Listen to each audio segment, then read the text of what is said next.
Daily GK में आपका स्वागत है।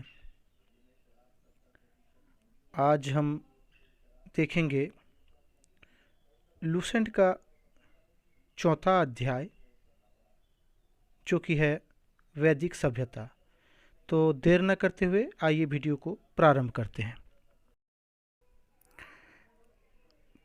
तो ऋग्वेदिक काल, देखिए ऋग्वेदिक काल जो है इसका समय 1500 से 1000 ईसा पूर्व तक था। फिर है उत्तर वैदिक काल, इसका समय था 1000 से 600 ईसा पूर्व तक। अब आर्य सर्वप्रथम कहाँ बसे थे, तो देखिए आर्य सर्वप्रथम पंजाब एवं अफगानिस्तान में बसे। पंजाब और अफगानिस्तान। फिर नेक्स्ट पॉइंट है, मैक्स मूलर ने आर्यों का मूल निवास स्थल मध्य एशिया को माना। वैदिक सभ्यता, आर्यों द्वारा लिखित सभ्यता को ही हम लोग वैदिक सभ्यता कहते हैं। आर्यों द्वारा विकसित सभ्यता कैसा था? ग्रामीण सभ्यता था। इससे पहले हम लोग देखे थे हड़प्पा जो था नगरीय था, और यह है आर्यों द्वारा विकसित सभ्यता, यह ग्रामीण सभ्यता। आर्यों की भाषा क्या थी? संस्कृत थी। संस्कृत भाषा बोलते थे। फिर देखिए गोचर भूमि का अधिकारी जो है उसको क्या कहते हैं? उस समय क्या कहा जाता था? वो वाजपति। अपराधियों को पकड़ने वाला उग्र, जो अभी पुलिस है ना, तो उसका पहले वो नाम था उस काल में उग्र, वैदिक सभ्यता में। ऋग्वेद में किस तरह के न्याय अधिकारी का उल्लेख नहीं है? किसी भी तरह का यहाँ पर न्याय अधिकारी का उल्लेख नहीं है। ऋग्वेद में जो है किसी भी तरह का न्याय अधिकारी का उल्लेख नहीं है। दशराग युद्ध कहाँ हुआ था? वो ऋग्वेद के 7वें मंडल में इसका उल्लेख है। दशराग युग का उल्लेख है ऋग्वेद के 7वें मंडल में। ऋग्वेद के 10वें मंडल के पुरुष सूक्त में चतुर्वर्ण का उल्लेख है। देखिए किसमें? 10वें मंडल के पुरुष सूक्त में चतुर्वर्ण का उल्लेख है। ऋग्वेदिक समाज 4 वर्णों में विभक्त थे। ऋग्वेदिक समाज कितने वर्णों में विभक्त थे? तो ये थे 4 वर्ण।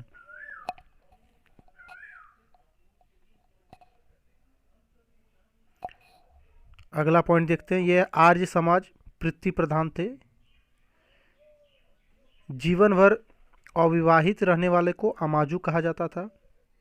यहाँ का मुख्य पेय रस सोमरस था। आर्यों का मुख्य व्यवसाय क्या था? पशुपालन एवं कृषि, ये 2 मुख्य व्यवसाय थे। गाय को क्या कहा जाता था? अधन्या। आर्यों का प्रिय पशु था घोड़ा। सर्वाधिक प्रिय देवता जो थे वो थे इंद्र।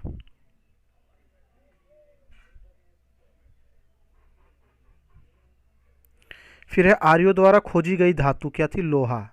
तो लोहा का खोज देखिए यहाँ आर्यों द्वारा खोजा गया वैदिक सभ्यता में। फिर से ऋग्वेद में सबसे पवित्र नदी सरस्वती। ऋग्वेद में गंगा का 1 बार, यमुना का 3 बार और सिंधु का सर्वाधिक उल्लेख हुआ है।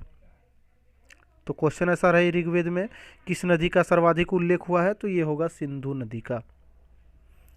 इंद्र को युद्ध का देवता और वर्षा का देवता कहा जाता था। युद्ध का नेता, सॉरी, ये इंद्र को युद्ध का नेता और वर्षा का देवता कहा जाता था। अग्नि मध्यस्थ का काम करते थे। धो आकाश का देवता जो कि सबसे प्राचीन माना जाता है। आश्विन विपत्तियों को हरने वाला। फिर है विष्णु विश्व के संरक्षक।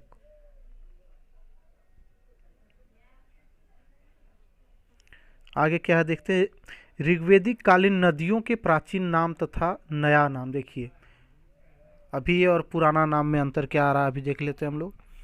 कुरुम्भ कुर्रम, कुंभा काबुल, वितस्ता झेलम, आस्किनी चिनाब, परुसनी रावी नदी, सतुद्री सतलज, विपाशा व्यास नदी को कहा जाता था पहले विपाशा।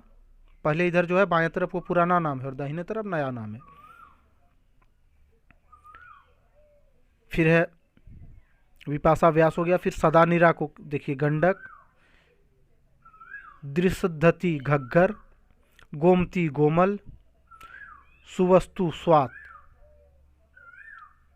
ये सारा जो है प्राचीन और नया नाम हो गया। आगे पॉइंट देखते हैं। उत्तर वैदिक काल में जन्म व्यवसाय भी थी, मतलब जन्म के आधार पर व्यवसाय। सांख्य दर्शन सबसे प्राचीन। कौशाम्बी नगर में पहली बार ईंटों का प्रयोग किया गया। अब बोलिएगा ईंट का प्रयोग कहाँ किया गया था? तो पहली बार ये कौशाम्बी नगर में। विश्व का सबसे बड़ा महाकाव्य महाभारत। इसका देखिए, और एक चीज़ बताएंगे महाभारत में, यहाँ विश्वा हो गया है तो ये विश्व होगा, थोड़ा प्रिंट मिस्टेक हुआ है। विश्व का सबसे बड़ा महाकाव्य महाभारत। देखिए जय संहिता जो यहाँ पर लिखा हुआ है, ये भी क्वेश्चन आता है, इसको मैं बता देता हूँ। महाभारत का जो पुराना नाम वो है जय संहिता। अगर ऐसा क्वेश्चन रहे, महाभारत का पुराना नाम जो था जय संहिता, या फिर महाभारत को जय संहिता भी पहले कहा जाता था। गोत्र नामक संस्था का जन्म उत्तर वैदिक काल में हुआ था। ब्रह्मसूत्र वेदांत सूत्र की रचना बदरायन ने की। किसने? तो बदरायन ने। उत्तर वैदिक काल में इंद्र के स्थान पर प्रजापति को सर्वाधिक प्रिय देवता हो गए। इस काल में प्रजापति सर्वाधिक प्रिय देवता हो गए। तो ये था इस अध्याय का सार। तो मेरा प्रयास अगर आप लोग को अच्छा लग रहा है तो अपने दोस्तों को भी शेयर करें और चैनल को सब्सक्राइब करें, ताकि हम और भी अधिक वीडियोस बनाकर ला सकें आप लोगों के लिए। ये अधिक से अधिक बिंदुओं को बहुत ही संक्षेप में हम लाने की कोशिश कर रहे हैं। तो ये प्रयास अगर आप लोग को अच्छा लग रहा है तो चैनल को ज़रूर सब्सक्राइब करें और अपने दोस्तों को भी भेजें। धन्यवाद।